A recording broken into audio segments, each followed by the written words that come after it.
So good evening once more, mentorship traders. 29th of May 2020, Friday evening, and it's been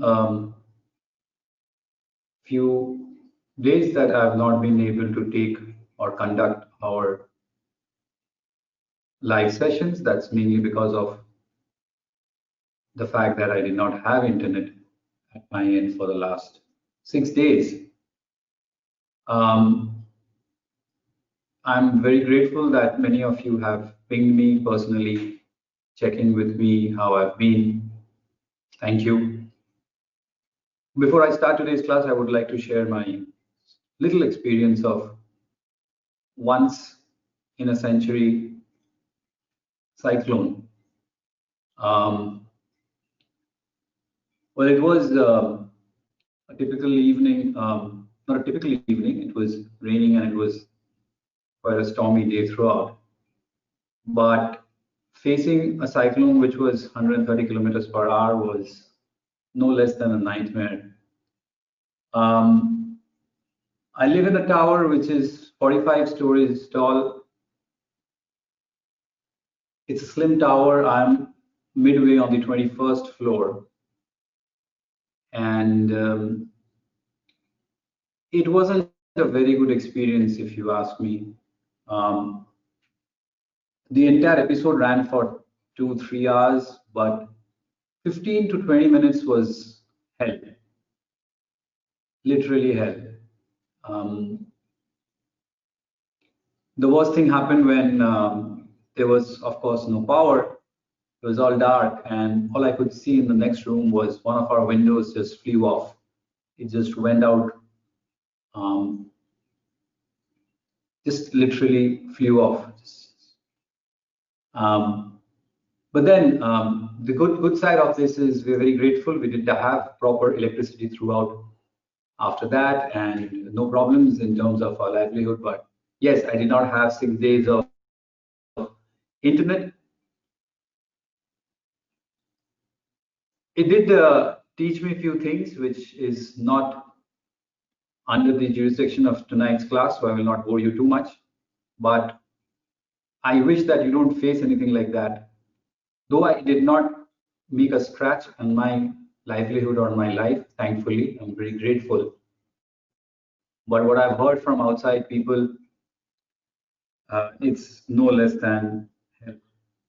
Anyways, welcome back. Today, we will talk about the index from a weekly perspective. It's the end of the month too, and we have close to 3.5% down on the month for the Nifty. You can see my charts. It's a full-blown one chart per screen that I'll be analyzing upon, and I've added a new long-term moving average, which is the exponential 233 on every time frame. The logic of this and the reason of this I'll share in a different YouTube video sometime next week. The rest of our parameters and the tools remains the same. The monthly proper breakdown analysis I will share over the weekend, which I've done last month. But this session tonight, we'll be talking more from the weekly perspective and the daily perspective. So the week ends quite impressive. I would say definitely impressive. Because just a week back, when your chart looked like this, you would have expected a fall, a rise, and then a follow-through fall. People would probably start talking about a retest of previous lows, etc. In fact, if I bring your attention to Bank Nifty, just for a few seconds, it did come quite close to its previous low. So look how close Bank Nifty came to its previous swing low. And if you compare that with Nifty, Nifty was doing far better. We know the reason of this outperformance from the Nifty, primarily because of Reliance Industries, and we have discussed this multiple times before. And of course, there are pharma stocks and banks have been weak. So nothing like that happened this week. Nothing like that happened this week. In fact, we have a healthy 5% bounce back, closing near the high of the week, which is pretty, I would say, pretty impressive. Considering we had, I guess, a truncated week, we had only 4 days. I think the last 2 days, which was yesterday and today, the index did exceptionally well to hold on to its day's gains. If I break it down in terms of the underlying trend, etc., the momentum has picked up, which we can clearly see from our indicators here. The trend is, I would say, non-directional. It's neither a short-term uptrend nor short-term downtrend. The weekly trends and the monthly trends are kind of down. So weekly trend is definitely down, there's no doubt about it. So the longer term charts are still weak. It's the shorter term charts which have started to show some degree of improvement. In terms of levels, if I bring in the gaps, you can clearly see that the first day of the month of May, I think when we started with the gap down. It was a severe, I think 500 points gap down, a little, what was it, 9200, it opened at 9400, it closed the previous day at 9800, yeah, close to 500 points gap down. On the 4th of May, it did act as resistance. If you allow me to draw it for you, it did allow some resistance here, if you can see right here. And now we are hovering at that level again. So the index definitely is at resistances. There's no doubt about it.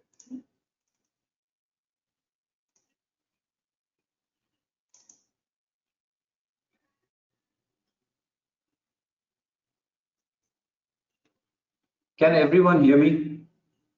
Is my chart changing, by the way?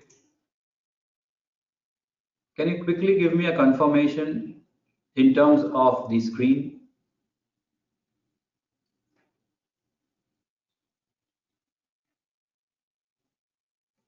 Okay, thank you. Because at my end, it is not changing that way. All right, so I'll continue. Yeah, so very clearly the index is now dealing with immediate resistances, 9500, 96, 97. It's got a pretty thick, wide gap here. So it needs to deal with this. I think considering the way it has bounced back, if you come down to the 75-minute time frame, this would look very clear to you. This one looks very, very clear to you that this is the zone that the index will face some degree of resistance, 95, 97 zone. There's no doubt. Do we have any kind of a topping out possibility in the short term? Well, after a move like this, it is healthy that the market consolidates. It sets resistances. So let it consolidate. But I would say for the next week also, we can keep a little bit biased on the upside. Cautiously bullish is the stance for the Nifty. Do not chase breakouts because we are hitting resistances. Wait for dips down and we can look to buy on a dip. The momentum has been improving for almost 4 trading sessions now.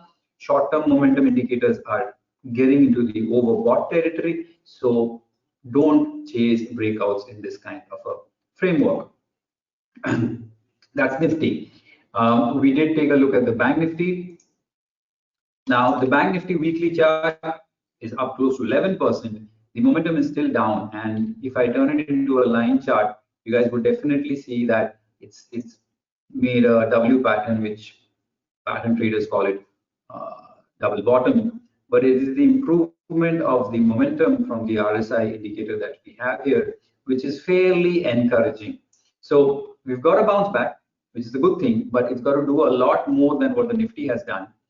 And the levels that it will first deal with is the psychological 20K mark. The same gap down, which we had for Nifty at 95, 97, the same level corroborates for the Bank Nifty at 20,600. And it stretches all the way up to 21,400. So it's got some way further up to catch up with the Nifty. To understand this a little further, if I run a report designer and find out the performance of sectors on a weekly basis and on a monthly basis, and if we run this on all the indices, then a very interesting thing that you will find out is if you sort the weekly gainers, you will find Nifty Private Bank and Bank Nifty. These are the top two sectoral gainers. And if you sort the monthly losers, the top one comes Nifty PSU Bank, Bank Nifty, and Nifty Private Bank, followed by financial services. So essentially what we're looking at is the banking space, both the PSU as well as the private, is the biggest loser for the month, and it is the biggest gainer for the week. So essentially, we are looking at a sector which has more than 33%, 34% weightage in the overall market, which is doing a bounce back. So the support has come. This week's gain, the support has come from that sector, which has led to the fall also.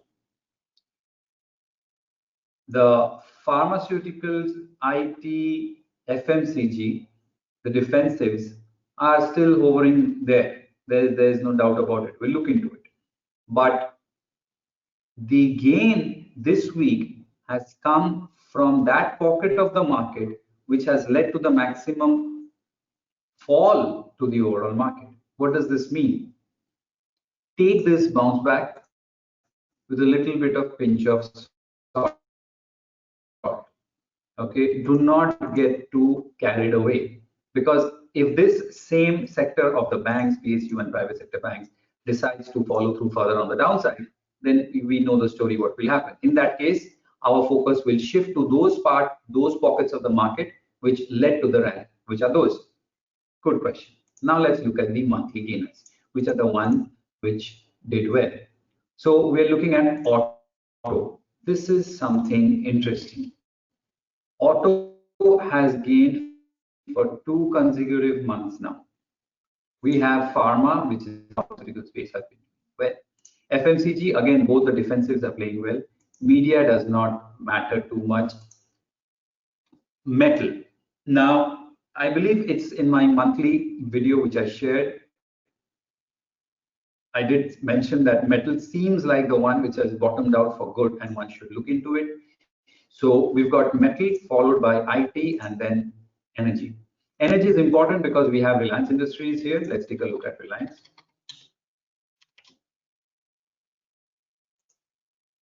So there you go, hitting life high. This is the monthly chart of Reliance. Volatile, yes, it did give you a good opportunity to buy on a dip over here, but it's taking some time as it deals with that 1600, 1600 zone on the outside. But this is one key stock. It's also trading above my long-term moving average. Very few stocks you'll find which is above the long-term moving average. So energy definitely is one sector that we should keep in mind. But the interesting 2 sectors that you should keep in watch going forward are metal and auto. These are the new kids on the block. These are the new kids who are trying to bounce back. They are bouncing back. Auto is doing better than metal. In fact, auto is coming close to its long-term moving averages, which I think it will cross and find some resistances close to that 6,600 for the Nifty auto. But auto and metal should be looked into if you're looking for swing long trades, alongside, of course, pharmaceutical, FMCG, and IT. IT has been playing its part well, no doubt about it. Talking about FMCG, I would bring your attention to one stock which I believe is trying too hard to bounce back, is Hindustan Unilever. This was the stock which bounced back the sharpest, I would say, and hit a new life high after the first round of sell-off.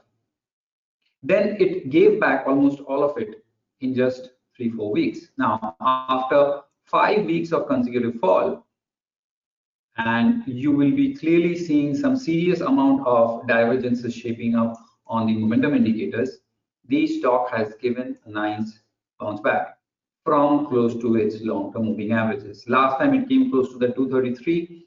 It did. Whenever a stock comes to long-term moving averages, it gets volatile. Remember this.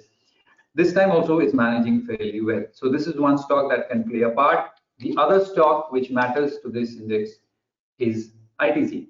Now, big underperformer, again bouncing back from long-term moving averages, is the monthly chart. 2 successive positive monthly closes, close to 8.5% this month. Weekly is still down, daily is up, so it's kind of mixed up. Cautiously bullish, I would say, is the stance for short-term traders. For medium to long-term traders, I think you will get another round of opportunity to sell, go short, once it crosses the psychological 200, 210. That's the zone where I think you'll get an opportunity to go short. But FMCG and pharma continues to stay. I would add IT to that. So IT, FMCG, and pharma, you should continue to play on the swing long side this month going forward. Start looking into auto and metal also, because banks have become too reactive. They are all over the place on both the sides. We can trade in and out of them. But I think if a sector is trying to reverse and find some grounds back, it's the auto. Now, I'm not going to take too much time on this, but I'm going to quickly run the same report designer on the auto stocks just to quickly show you which are these stocks which mattered to the auto sector this month. Mahindra & Mahindra, Eicher Motors, Amara Raja Batteries, Hero MotoCo, Motherson Sumi, and then we have Maruti. Now, this is one stock that matters the most. Okay, if the market is likely to turn around, the leading indication will come from the Maruti stock. So, to keep a close watch on this, short-term traders can look to go long on dips, but again, similarly, I think the medium to long-term traders can find some resistances sitting at 5,900, 6,000 psychological level. Others, M&M is at resistances. I don't think that M&M is going to move any further from here on. It's going to get a little tight. But it's Eicher Motors, which gave a beautiful breakdown, a trap, and then a serious reversal. Now, when we see moves like this, look at this chart. You see a downtrend, you see a rising wedge kind of a pattern, and what do you see the next day? Next day, you see a beautiful breakdown. Hell breaks loose, you will expect a test of previous lows and further down. Every longer term charts like weekly and monthly, all these charts will look weak. Now, the very next day, halts, bounces back, and a little bit more, so the loss is gone now, and it just shoots up. So this is a trap, clear-cut trap, and it's proven as a breakout failure. Now, this stock going forward can show us some further rally towards that 17,800, 18,000 level. Weekly charts are not that great, but I think because this is a trap being proven, these lows are not going to come anytime soon at all, if it comes. So Eicher Motors will be a definite stock to keep a close watch on. I would not like to say much about Tata Motors. It's just not there. That's the gainers. Amongst the losers, Ashok Leyland couldn't participate in this move at all. So did Tata Motors, Bosch, MRF are illiquid counters, Apollo Tyre, nothing much, TVS Motor, nothing much. So the ones that don't matter too much are on the losing side, which is a good thing. And amongst the gainers this week, we have, where do we have Maruti? We have around 7.5% with Hero MotoCo. Bajaj Auto, yes, is one stock you should keep a close watch on. Should be a little tired. The weekly time frame clearly suggests it's tired, but I think Bajaj Auto and Hero MotoCo can lead the way further up for the two-wheelers.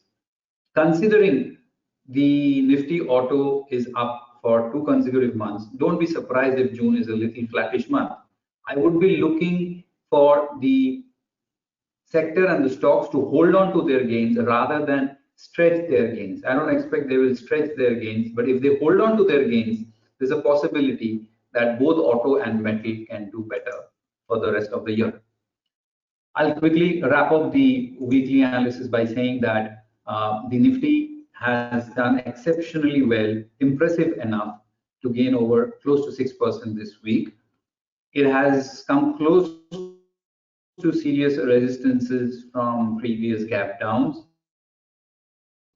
So the slower side or can continue to go further up. but I feel that 9,700 is the level where it's likely to face some resistances. Cautiously bullish is my stance. Because the index is at resistance right now, I would be not chasing breakouts, but willing to buy on dips, both the index and relatively stronger stocks. Sectors, pharma, IT, FMCG continues to stay in the list to buy on a dip. All stocks like Reliance to buy on a dip from the energy. And the two new sectors you should add for the next month are metal and auto. Banks, of course, will continue to do what they're doing on both sides of the market. So we can trade on either side, provided we get a good setup. All right, so that's for me about the market analysis. As I said, over the weekend, I'll create a full-blown video on the monthly setups and upload over YouTube. Now, let's talk about how have you been trading. It's been quite some time.